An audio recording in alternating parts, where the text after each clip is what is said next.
Latest எபிசோடுகளை விளம்பரங்களே இல்லாமல் காணுங்கள். அப்பா,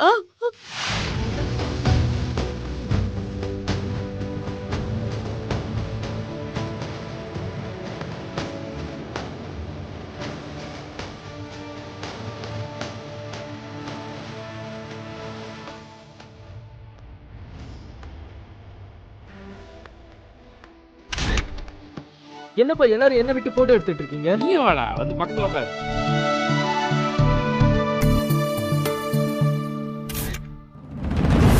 நான் உன்கிட்ட நேரடியாவே கேக்குறேன், அவர் மேல உனக்கு என்னமா கோவம்? ஏன் அவர் செய்யறதெல்லாம் தப்பாவே பாக்குற? ஏன்னா அந்த ஆளை பத்தி முழுசா எனக்கு தான் தெரியும். எப்படி தெரியும்?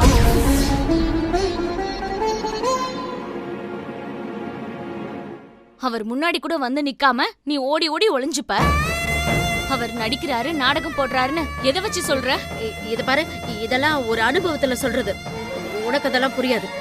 ஏன் எதுக்குன்னு தேவையில்லாம கேள்வி கேட்காம நான் சொல்றது கொஞ்சம் நம்பு. நாளைக்கே இதெல்லாம் எடுத்துட்டு போய் அந்த ஆள் மூஞ்சில வீசிட்டு வா. முடியாதுமா. அவர் செய்யறதெல்லாம் உனக்கு நடிப்புன்னு தெரிஞ்சதுன்னா உன்னோட வச்சுக்கோ. அதையே சொல்லி சொல்லி என்ன நம்ப வைக்க பாக்காத. சார் காட்டுற பாசமும் அக்கறையும் நடிப்பு மாதிரி இங்க யாருக்கும் தோணல.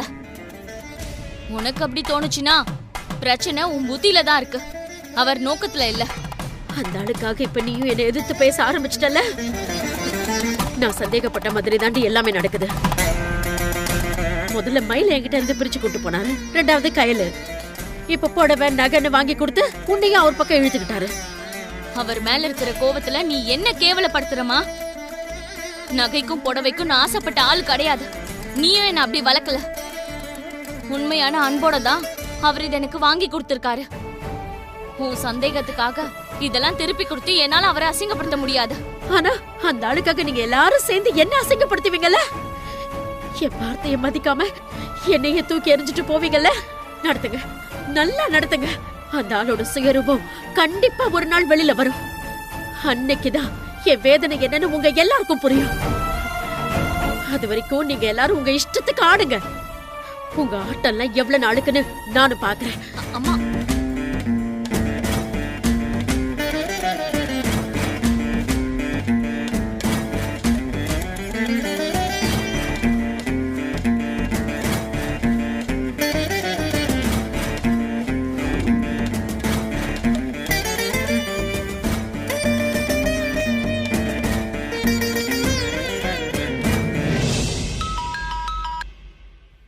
ஹலோ சொல்லுக்கா, வீட்டுக்கு போயிட்டியா?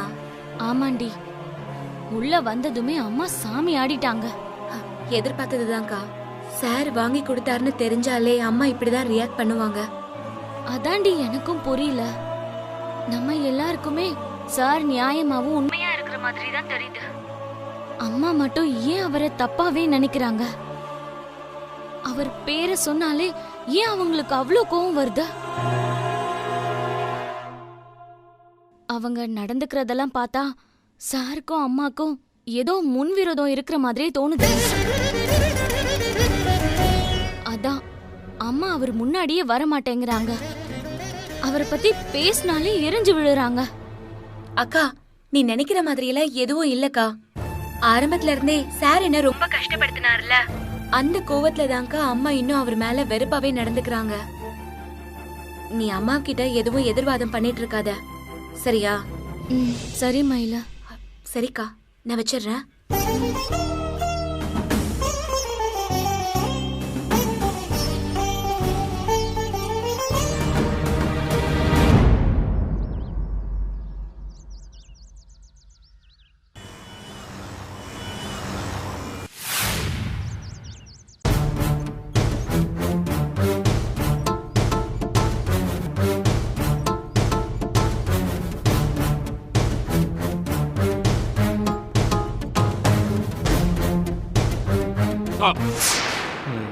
நீங்களும் மயிலும் பேசாம நடிக்க போயிருக்கலாம் குருமூர்த்தி. ஐயா, நான் ஒன்றும் ஜோக் அடிக்கல, சீரியஸாக தான் சொல்கிறேன். மயில் ஹீரோயினா ஒரு பெரிய ரவுண்ட் வந்திருப்பா. நீங்க அப்பா விஷயத்தில் பின்னி எடுத்திருப்பீங்க. ரெண்டு பேரும் அவ்வளோ நேச்சுரலாக நடிக்கிறீங்க. உங்க 2 பேருக்குள்ள என்ன உறவுன்னு கேட்கிறப்போ அப்பா மாதிரி பொண்ணு மாதிரின்னு என்ன டிராமா போட்டீங்க. பரம மட்டும் போதையில ஒளறி கொட்டாம இருந்திருந்தா கடைசி வரைக்கும் நீங்களும் மயிலும் அப்பா பொண்ணுன்னு தெரிஞ்சே இருக்காது.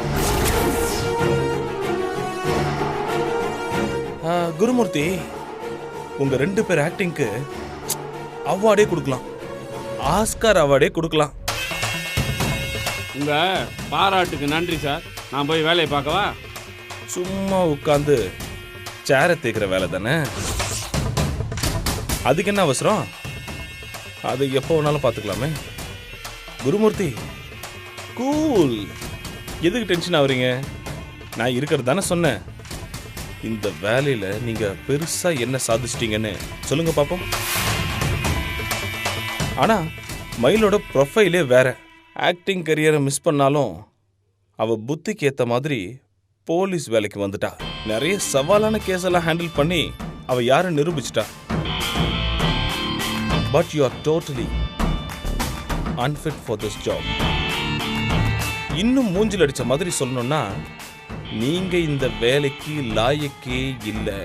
அது உங்க கருத்து சார். என் வேலையில் நான் என்ன சாதிச்சிருக்கேன்னு நம்ம டிபார்ட்மெண்ட்டுக்கு நல்லாவே தெரியும். குருமூர்த்தி, உங்க சாதனையை பத்தி நான் நிறைய கேள்விப்பட்டிருக்கேன்.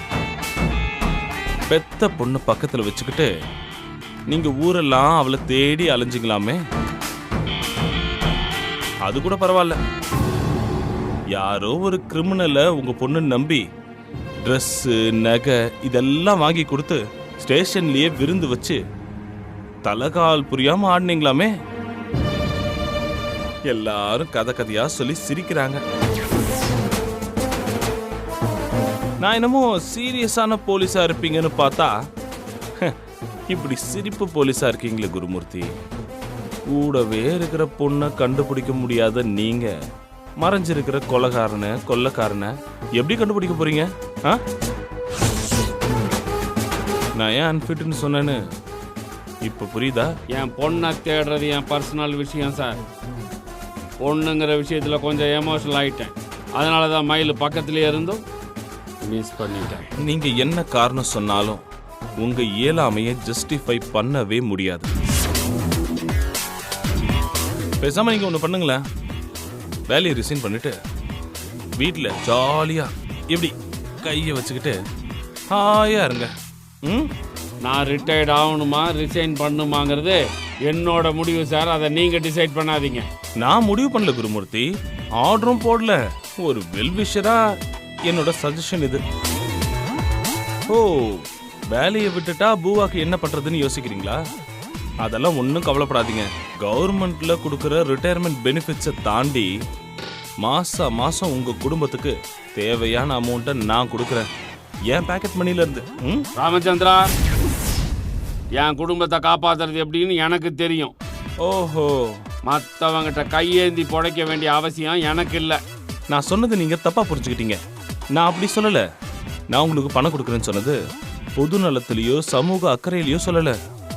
அதுலயும் ஒரு சுயநலம் இருக்கு. குருமூர்த்தி, எதிர்காலத்துல என்ன வேணாலும் நடக்கலாம். இன்னைக்கு அபிஷியலா நமக்குள்ள ஒரு உறவு இருக்கு. அது பர்சனல் ரிலேஷன்ஷிப்பா கூட மாறலாம். நீங்க என் மாமனாரா கூட ஆகலாம். ராமச்சந்திரா, அப்படி பாக்குறப்ப உங்க குடும்பத்தை கவனிச்சுக்க வேண்டிய பொறுப்பு எனக்கு இருக்குல்ல. தேவையில்லாம பேசிட்டு இருக்க நீ. மேலதிகாரின்னா நீ உன் இஷ்டத்துக்கு பேசுவா, நான் கேட்டுட்டு இருப்பேன் நினைச்சியா? எல்லாத்துக்கும் ஒரு லிமிட் இருக்கு ராமச்சந்திரா. உன் பதவிக்கு மரியாதை கொடுத்து அமைதியா நின்றுட்டு இருக்கேன். நீ இல்லாம வேற யாராவது எங்கிட்ட இப்படிலாம் பேசியிருந்தாங்கன்னா குருமூர்த்தி யாருன்னு அவன் கை பேசியிருக்கும். Relax Gurumurthy, relax. எதுக்கு வயசான காலத்துல இவ்வளோ டென்ஷன் ஆகுறீங்க? மயிலும் வேணாம், மயில் கூட வாழ்ந்த வாழ்க்கையும் வேணான்னு ஜீவா இப்போ அவளை விட்டுட்டு போயிட்டான். மயில் இப்போ தனியா இருக்கா. காலம் முழுக்க அவளை அப்படியே விட்டுருவீங்களா? பாவம், அவளுக்கும் ரொம்ப சின்ன வயசு. ஒரு அப்பாவா அவளுக்கு ஒரு வாழ்க்கை அமைச்சு கொடுக்க வேணாம்? மேலதிகாரியா இந்த டிபார்ட்மெண்ட்ல எப்படி நடந்துக்கணும்னு மட்டும் நீங்க சொல்லுங்க. ஒரு அப்பா நான் எப்படி நடந்துக்கணும்னு எனக்கு தெரியும். அதை சொல்ற யோகிதை உங்களுக்கு இல்ல. உனக்கு அந்த வயசும் இல்ல, உரிமையும் இல்லை. ஜீவாவுக்கும் என் பொண்ணுக்கு நடுவில் இருக்கிறது ஒரு சின்ன பிரச்சனை. அது எல்லார் வீட்லயும் நடக்கிற பிரச்சனை. அவன் கோவம் தீரும் போது 2 பேரும் சேர்ந்துருவாங்க. அப்படியே முடியலனாலும் நான் அவன் காலில் விழுந்தாவது என் பொண்ணை அவனோட சேர்த்து வச்சிருவேன். அது இந்த ஜென்மத்துல நடக்க போறது இல்ல குருமூர்த்தி. ஜீவா லைஃபை பொறுத்த வரைக்கும் மயிலோட சாப்டர் க்ளோஸ். இனிமே அவ லைஃப்ல என் சாப்டர் தான் ஆரம்பிக்க போகுதுன்னு நான் நினைக்கிறேன். குருமூர்த்தி ஏன் சிரிக்கிறீங்க? ராமச்சந்திரா, நல்ல வேலை மயில் இங்கே இல்லை. எனக்கு வயசும் பக்குவமும் இருக்கிறதுனால உன்னோட கேவலமான புத்தியை நீ என்கிட்ட சொல்லியும் நான் அமைதியாக இருக்கிறேன். இதுவே மயில் இங்கே இருந்துதான் வையே, உன் மூஞ்சில காரி துப்பாத குறைய கழுவி ஊற்றிருப்பான். நீ இதை என்கிட்ட பேசுறதோடு நிறுத்திக்க. இந்த அசிங்கத்தை போய் அவகிட்ட பேசி உன் பொசிஷனுக்கு தேவையில்லாத அசிங்கத்தை உருவாக்கிடாது. குருமூர்த்தி,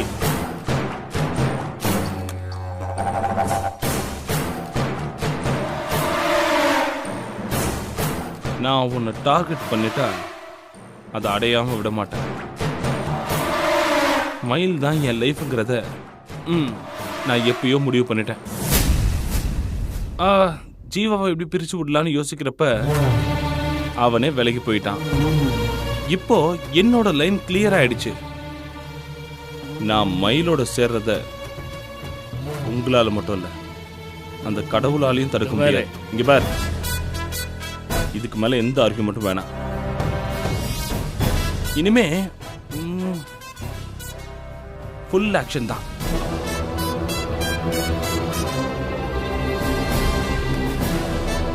வட்டா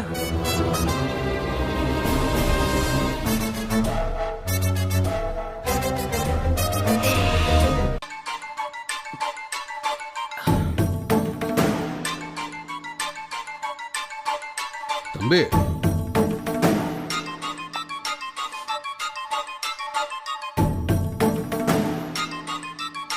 தம்பி என்னங்க என்னைக்கு பகல்லே ஆரம்பிச்சிட்டிங்க? இல்லை மாமா, நிதானத்தில் இருந்தால் எனக்கு மயில் ஞாபகமாகவே இருக்கு. அவளை மறக்கிறதுக்கு எனக்கு இருக்கிற ஒரே ஒரு மருந்து இது மட்டும்தான். இதானே உங்களுக்கு பழக்கமாகவே ஆயிருமோன்னு பயந்துட்டு இருந்தீங்க. ஆனால் இப்போ போகிற போக்கு பார்த்தா நீங்கள் இதுக்கே மொத்தமாக அடிமையாயிருவீங்க போல இருக்குது. அது நடக்காமல் இருக்கணும்னா அதுக்கு ஒரு வழிதான் இருக்குது. மயில உங்கள் வாழ்க்கையிலேருந்து தூக்கி எறிஞ்சிட்டு வேற ஒரு நல்ல பொண்ணை பார்த்து கட்டுங்க. இல்லை மாமா, ஒரு தடவை கல்யாணம் பண்ணி நான் பட்ட அவஸ்தையே போதும். திரும்ப திரும்ப அந்த நரக வேதனை அனுபவிக்கிறதுக்கு நான் தயாராகவே இல்லை. தப்பு கண்ணாலத்தில் இல்லை தம்பி. நீங்க ஒரு தப்பான பொண்ணை சரியானவன் நினைச்சு தப்பான ஒரு முடிவு எடுத்து கண்ணாலம் பண்ணீங்க பாருங்க, அதுதான் பெரிய தப்பு. உங்களை காதலிக்கவோ இல்ல உங்க கூட வாழ்றதுக்கோ அந்த மயிலுக்கு தகுதியே இல்லைங்கிற.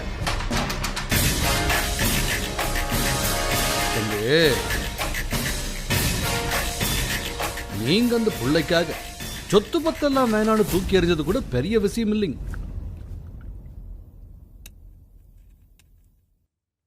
பெத்தவங்க கூட வேணான்னு உதறி தள்ளிட்டு போனீங்க பாருங்க, அதுதானுங்க யாருமே நினைச்சு கூட பார்க்க முடியாத தியாகம். அந்த தியாகத்தை கூட அவ கொஞ்சமும் மதிக்கலையே தம்பி. இந்தாங்க தம்பி, உங்களை அவ பெருசா நினைச்சிருந்தா, உங்க தியாகத்துக்கு அவ மதிப்பு கொடுத்திருந்தா போலீஸ் வேலையை தூக்கி எறிஞ்சிட்டு உங்க பொஞ்சாதியா வந்திருப்பாள். உங்க கூட வாழ்றதுதான் முக்கியம்னு உங்க பக்கம் வந்திருப்பாள. அவளுக்கு நீங்களோ உங்க காதலோ முக்கியம் கிடையாது. தம்பி, நல்ல நிதானமா யோசிச்சு பாருங்க. புருஷனா வேலையான்னு கேள்வி வரப்ப எந்த நல்ல பொஞ்சாதியாவது வேலைதான் முக்கியம்னு நினைப்பாளா? ஆனா மயில் தீர்க்கமா அந்த முடிவைத்தான் எடுத்திருக்கிறா. அப்படின்னா என்ன அர்த்தம்? அவ இல்லைன்னா வாழ்க்கையே இல்லைன்னு நீங்க நினைக்கிறீங்க. ஆனா தன்னோட வாழ்க்கையில உங்களுக்கு இடமே கிடையாதுன்னு அவ முடிவு பண்ணிட்டாள. இதுக்கு மேலையும் அவளுக்காக நீங்க எதுக்கு உருகணும் தம்பி? மயில நீங்க கண்ணாலம் செஞ்சுக்கிட்டதுதான் நீங்க உங்க வாழ்க்கையில செஞ்ச மிகப்பெரிய தப்பு. அதை எப்படி திருத்தலான்னு யோசிங்க.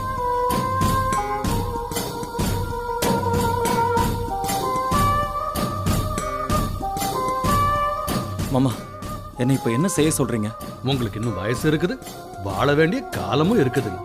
அதனால மயிலோட நடந்த கண்ணாலத்தை ஒரு கெட்ட கனவா நினைச்சு மறந்துருங்கன்ற. உங்களுக்கான ஒரு புது வாழ்க்கைய, நல்ல வாழ்க்கைய நீங்களே அமைச்சுக்குங்க. தம்பி, இது பெரிய முதலாளியோட விருப்பம் மட்டும் இல்லைங்க, என்னோட கோரிக்கையும் இதுதானுங்க.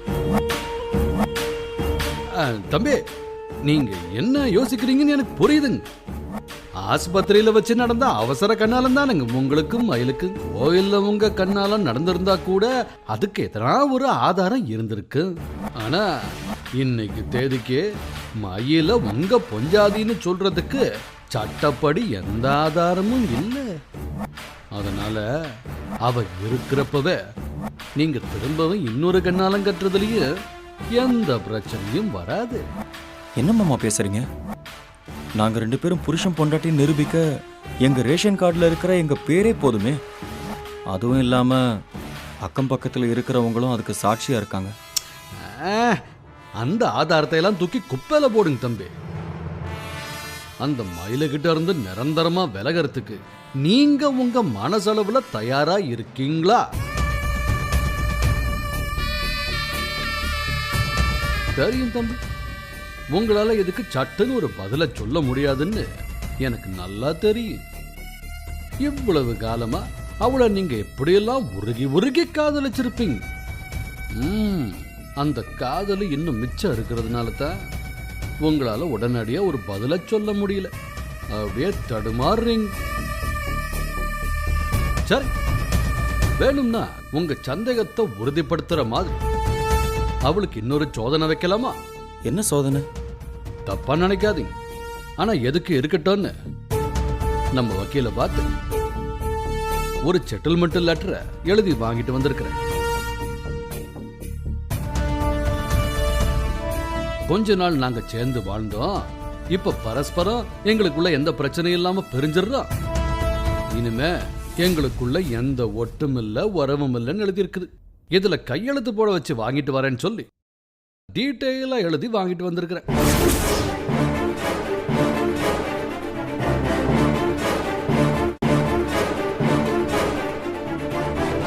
மாமா, இவ்வளோ எக்ஸ்ட்ரீம்க்கு நம்ம போகணுமா? நாம இந்த எல்லை வர போனாதான் தம்பி மயிலும் மனசுக்குள்ள என்ன ரகசியம் புதைஞ்சிருக்குதுன்னு நமக்கும் விளங்கு. நம்ம வரவு முடிஞ்சு போயிருச்சுன்னு நீங்க வெறும் வாய் வார்த்தையா சொல்லிட்டு வந்துட்டீங்க.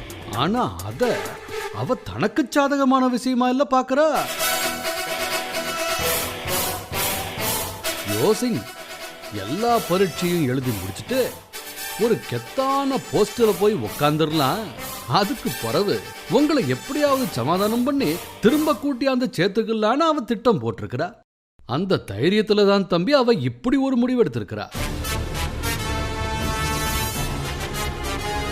நாம இப்ப அவளுக்கு ஒரு விவாகரத்து நோட்டீஸ் அனுப்புனா நீங்க இந்த விவகாரத்துல எந்த அளவுக்கு தீவிரமா இருக்கீங்கன்னு அவளுக்கு விளங்கு.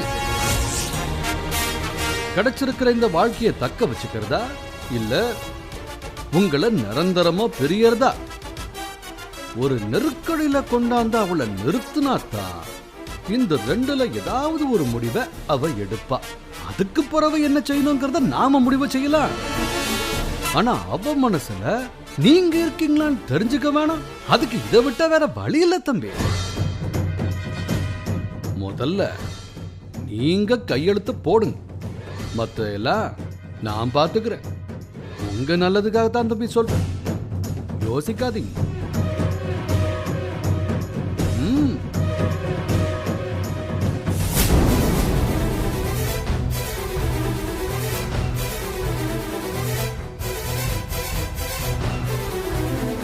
இந்த கையெழுத்துல தான் உன் தலையெழுத்தே மாறப்போகுது. இது மயிலுக்கான சோதனை இல்ல, உன்னையாவளையும் பிரிக்கிறதுக்கு நான் பிரிச்சிருக்கிற வலை. அவளும் இதுல வந்து மாட்டிக்கிட்டா போதும். உங்க 2 பேரோட காதல் கதைக்கு நான் முற்றுப்புள்ளி வச்சிருவேன். தம்பி, என்ன நம்புங்க, கையெழுத்து போடுங்க.